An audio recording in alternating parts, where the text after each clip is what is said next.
citee owwaalame dhiiseetii hin deemu. Asuma kosii koorran taa'a. Asuma naaf wayyaa. Qe'ee abbaa manaa kiyya inni akkamittiin inni du'e qe'ee abbaa manaa kiyya dhiiseetii deema. Hin deemu kosiima kanarra jiraadha jettee diddee malee galata keessan guddaadha. Yommuu manni keenya gubatee mana Oromoon qarshii walitti buuftanii naa bittan ni jira. Isheen immoo isin keessa galtu jettee waan ni jetti. Ani immoo keessa galii keessa jiraadhu jennaan hin didde. Malee manni Oromoon naa bitee dhibameef miti jechuudha. Manni isin naa bittan ni jira. Oromoo kiyya katamaa qixxa lamaaniiti manni isin naa bittan agaatiin jechuudha ni jira. Galanni keessan na biraatii hin badu. Yookaan galata keessan dagadhee miti. Manni sun hin jira. Manni katamaatii manni agaatiin ijjeerame ni jira. Garuu harmeen kiyya na didde. Mee ijoolleen baadiyyaa jechuudha. Ijoolleen katamaa waan jechuu dandeessu. Mee harmee keessanii yookaan abbayyee keessanii laa ani mana katamaatii si ijjeereera yookaan mana katamaatii si biteera. Mana sana gadhiisiitii katamaatti galii otoo jettanii ishisinii jedhu. Harmeen koo isuma qabeenyi sana gubateerraayyuu isuma qabeenyi barbadaa ta'e sanarraayyuu achuma sana achumatti du'uu koo naa wayyaa jetti. Achumatti owwaalamuu koo naa wayyaa. Kosiima kiyyarratti qeema kiyyarratti owwaalamuu koo naa wayyaa jetti malee galata keessan balleessee miti jechuudha. Manni isin naa bittanii katamaa qixxa lamaaniitii agaatiin ni jira.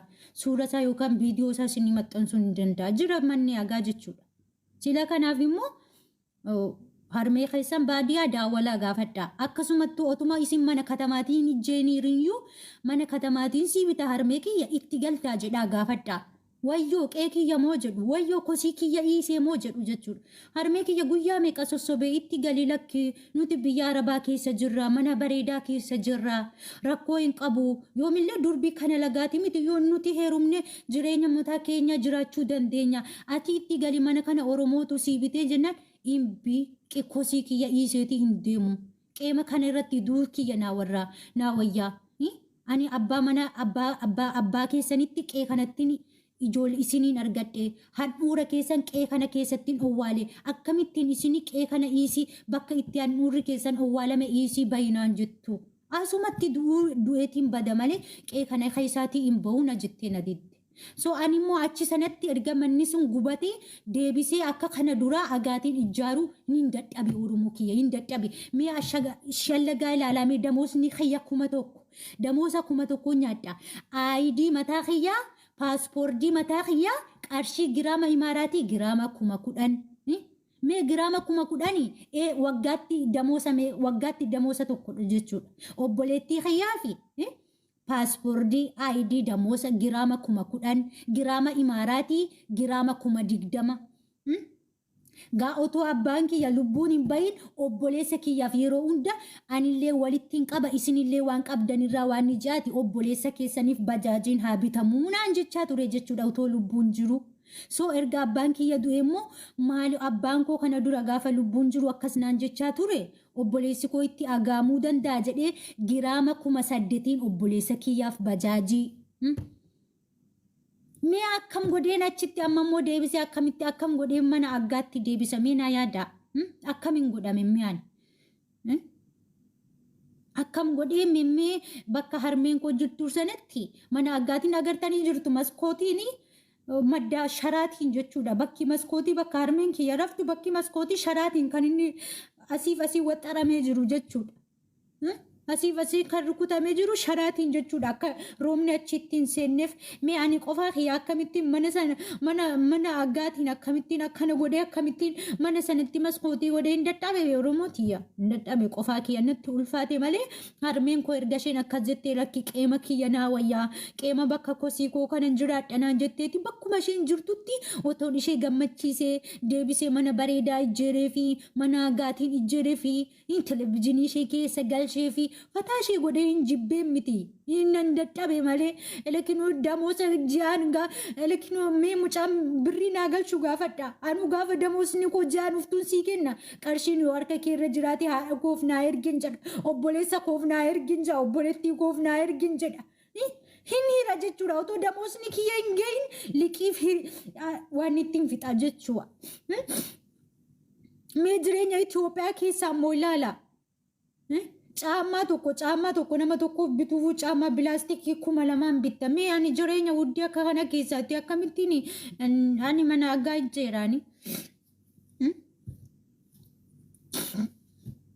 Maaliif ani haadha koof bakkuma isheen filatte sanatti maaliif waan haati namaan jettee waan diduuf miti. So harmeen kiyya waan isheen filatteef iyyuu waan bakka sana hin taa'aa jetteef iyyuu eeshi jee taa'ee haadha koo bakkuma sitti tole taa'ee jee.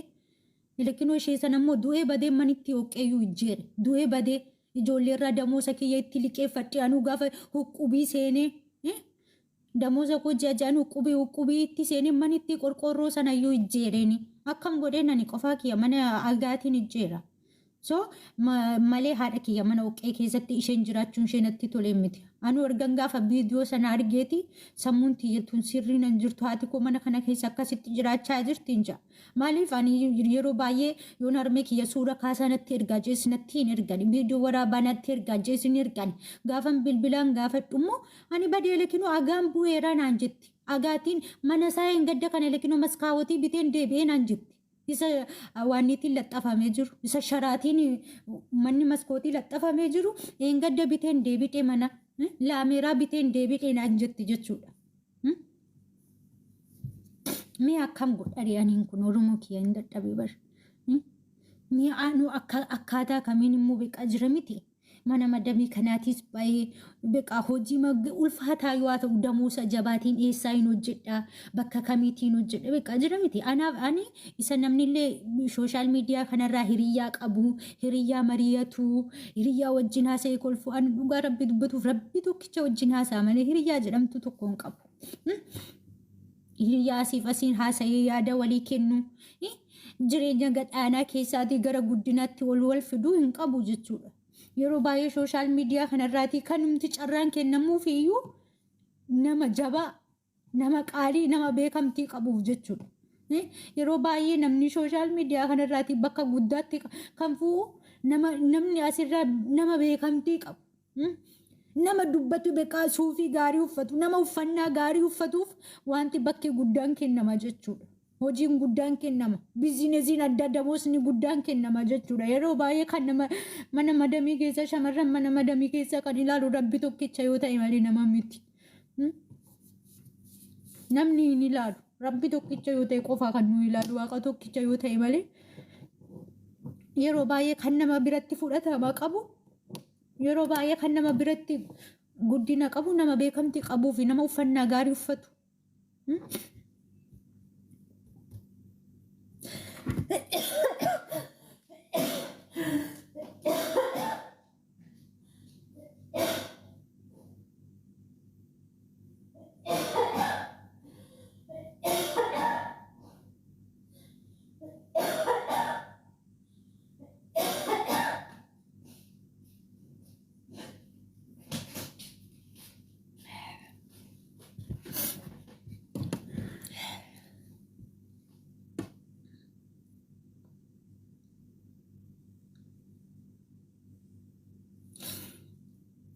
Isa inshallah rabbumaa fi keerumaa fi hundumti Oromoo kiyya inshallah rabbi nu abaasu rabbumaa kadhanna waaqa isa gararraa keenya kadhanna akka gara gaariittis nu baasu. Ani yoomillee taanaan biyya galuufillee abdii hin qabu garuu maatii koo bakkuma isheen jirtutti harmee koo waan gaarii gochuu yaada malee ani yoom biyya galee akkuma sila isiniin jee waan lama murteeffadhee gala du'ee iddoo abbaa kiyya deemu maraadhee qullaa buusee katamaa keessa deemu. Kana lamaan murteeffadheen biyya gala gaafan biyya galuu barbaade jechuudha. Kana lamaan murteeffadhee jala sarareen biyya gala.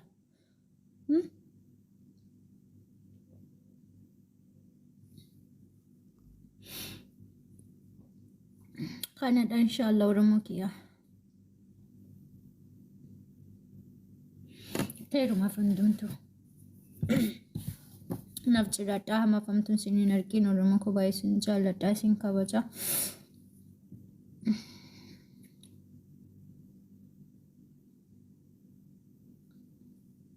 Baay'ee natti dhaga'ama maaliif yeroo baay'ee gaafan biyya galu abbaan kiyya waan booletti dhaabatee na simatuuf iyyuu gaafa biyya galu gaafa namni biraa dhaabatee na eegu maaltu natti dhaga'amame.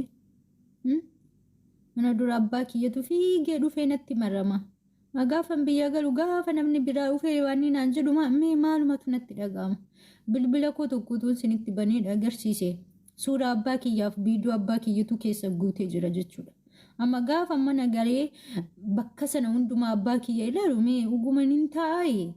Bakka sana gaafa ni gaggalagalee ilaalu dhuguma sammuu godhadheenani bakka abbaa kiyya sana taa'ee nyaadhaa hin dhugaa'e. Dhuguma jireenya gaarii jiraadha bakka abbaan kiyya sana waan ni jee. Isaami Oromoo kiyya.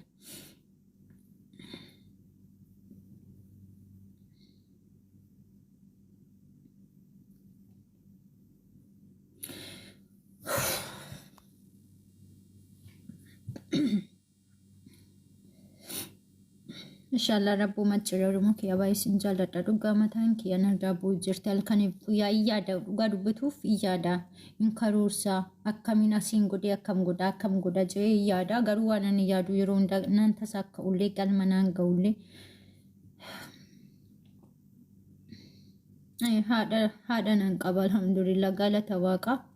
Garuu sinitti dhaga'ama beektanii bakki abbaa keessanii yoomillee taanaan sinitti dhaga'ama. Amma obboleettiin kun seenaa biyya galtee malee akka isheen itti jirtu otoo agartanii waan addaati. Hanga mana yaalaa deemtee gulukoosii fudhachuutti jirti jechuudha. Maaliif bakki abbaa yoomillee inni isinii qorra. Bakki suni yoomillee isinitti dhaga'ama beektanii. So hin ulfaata.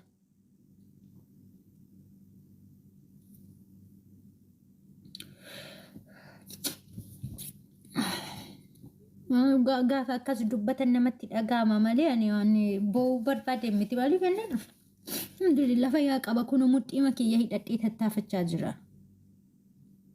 Tattaafachaa jira. Garuu hawwiin kiyya utuma hojuma hangami yoo hojii humnaa ta'e damoosa xiqqoo kaf jedhaatiin otoon hojjedhee hin jijjiira malaata maatii kusana jijjiira laataa jedheen namana garuu akkamittiin hojii xiqqoo damoosa gudde xiqquma damoosa hanga damoosa 2,250 kana utuma hojjedhee xiqqumaatiin koo ji'a lama keessatti hin hassaaba dhugaa dubbatuuf jechuudha. Ciisuu hin hassaaba. Mimmii hojii akkamii otoon hojjedheen jedhaani. Fiqqa. Yaade beekaa dhugaa dubbatuuf halkaniif guyyaa yaadee dadhabee dhugaa kun sammuun namarratti ootee nama gadi taanee ani takka indee aliin ala uf jala qabamu maaliif hin akkas yaadan jedha. Gaafan taa'ee ilaalu immoo haadha koo na deessitu natti dhaga'ama.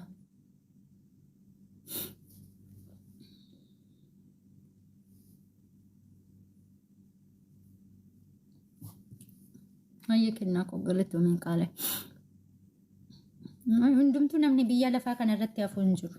Hundumti keenya achi deemna. Garuu jira miti otoon ani otoon biyyee jiru abbaan tiyya du'eera ta'eeti otoo rabbituuf itti fudhateera ta'eetu gaa kolfeen fataa jedhee waan ni ja'a. Fataa jedha tokkoffaa abbaa tiyya saarkiin nama na dura nyaatti lammaffaa otoo biyya ormaa keessa jiru beekaa natti dhaga'ama otoon booyi abbaa kiyya owwaalladhee jiraadheera ta'eeti beekaa hin boo amma garuu beekaa dhugaa dubbatuuf siisterii kiyyaan akkanan jedhe.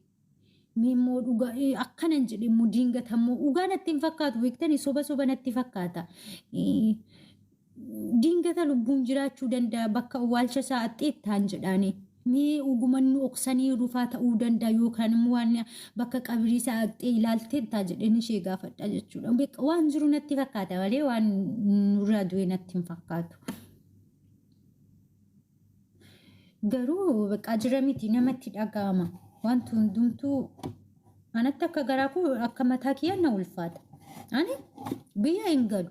Yoon gale immoo waan amma lamaan kana murteeffadheen biyya gala malee natti ulfaata. Ergan tikkeetta kutadheeti kan ani siisterii kiyya biraa deebidhe. Gaafumaan boolee sana waan ni jedhu garaan kiyya birbirna jedhe ololna jedhe booyina jedhe beekaa hin deebi'e biraa. Hin deebi'e ati galii ati jabduudha ati goboziidha beekaa ishee jajjabeesseetiin beekaa. Ati beekaa abbaan keenya hunuun qaban jee garuu keessitiyya waan akkaatatti ani jiru natu beeka jechuudha. Galee jedheen ishee gaggeesse hin deebi'e jechuudha. Maaliif ani obsa hin qabu. Obsa tasuma hin qabu. Kanaafiyyuu naaf cidhadha. So ijoollee yeroo baay'ee ani laayifii seenuun barbaanne garuu koomentii tokkotu yaada kiyya tuqee jennaan hin seene malee ani seenuun barbaanne laayifiyyuu. So inshallah yoo waaqayyo jedhe immoo haadha kiyyaa illee hin du'a malee bakkuma isheen amma jirtu kanatti hin ijjeera mana agaatiin. Inshallah rabbiin haa jedhu. Damoosuma koo amma huqubii seenii jajaan isheen fudhadhu. Wanti ani godhadhu narraati haa badduuti malee moobaayilitti makoo kanallee gurgura malee manitti oqqee akkuma isin jettan manitti oqqee keessatti hin ilaalu. Yeroo baay'ee harmeen kiyya waan suurri viidiyoon na bira hin geenyeef agaan bu'ee jira. Lishoon galuufidha. Maskootiin galuufidha. Beekaa wanti hundumtuu bakkatti deebi'uufidha naan jetti jechuudha. Amma garuu erga siistiriin kiyya baatee galtee waan hundumanatti agarsiisteeti beekaa. Hinduu malee beekaa moobaayilitti koo kana qabadhu gurgura malee hin ijjeeraa fi mana agaatiin inshallah waaqatti namaatti naa godhu hin ijjeeraa fi kana dhabaa isin jaalladha isin kabajan dhuma keessan Oromoo kiyya inshallah guyyaa biraa inshallah siisteriin kiyya limii turkiin baadiyyaa keessatti hojjetu ni beektu ijoollee warri baadiyyaa roobni roobaa malee wajjin laayifii galan yoo waaqayyo je harmeen kiyyallee ni ufti ijoolleen tokko ijoolleen namoonni miidiyaa gurguddaa qabdanii obboleettii kee intervii goona haadha kee intervii goona jettanii na dubbiftanii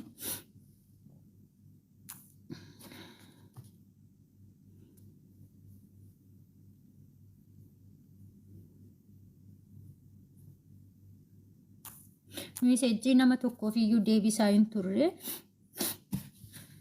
inshallah gaafa sammuun xiyyaana taragaaggaatee jettee miseejii keessan isinii deddeebisa hunduma keessaniif iyyuu naaf jirachuun keessan naaf gaadha jabi haamilee saga beekaa jira miti haamilee naa ta'uun keessan iyyuu na jabeessuun keessan iyyuu naaf gaadha rabbiin gaditti waaqa kanaan gaditti jabina keessaniitiin fiyyuu yeroo kanaaf sa'aatii kana ga'e malee ani nama yeroo kana ga'ee bakka kana ga'ee waan ni cuumiti beekaa Hanafiyyuu naaf jiraadha inshallah. Rabbiin haa jedhu waan hunduma isaa keessatti.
Taabtaabii godhaa justii maal fakkaata hin beeku singalchuu didi warreen justii argattan.